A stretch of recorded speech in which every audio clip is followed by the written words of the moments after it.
ಇಲ್ಲಿ ನಿಮಗೆ ಈ ಥರ ಒಂದು ಕೊಕ್ಕೆಯ ಹುಲ್ಲಿನ ತರಹ ಕಾಣ್ತಾ ಇರಬಹುದು. ಇದಕ್ಕೆ ಎಂಥ ಹೆಸರು ಹೇಳ್ತಾರೆ ಅಂತ ನನಗೆ ಗೊತ್ತಿಲ್ಲ. ಈ ಗೋಡೆಯಲ್ಲಿ ಸ್ವಲ್ಪ ಪಾಚಿ ಕಟ್ಟಿ ಅದರ ಮೇಲೆ ಹುಲ್ಲು ಬಂದು ಅದರಲ್ಲಿ ಈ ಥರ ಬರ್ತದೆ. ಸುಮಾರು ಉಂಟು ಇಲ್ಲೆಲ್ಲ.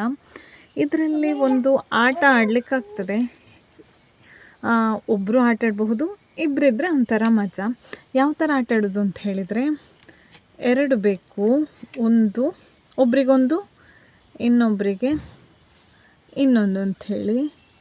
ಸೊ 2 ತಗೊಂಡು ಈ ಥರ 2 ಇರ್ತದಲ್ಲ, ಅದನ್ನು ಒಂದಕ್ಕೆ ಒಂದರ ಬಾಯಿಗೆ ಈ ಥರ ಸಿಕ್ಕಿಸೋದು.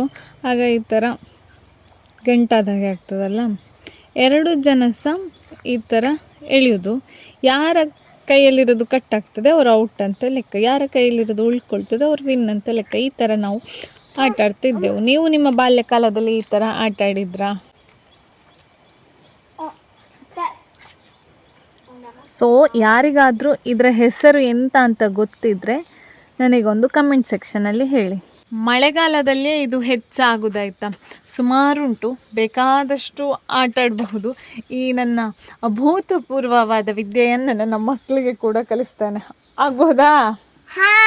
ಓಕೆ, ಕಲಿತೀಯಾ?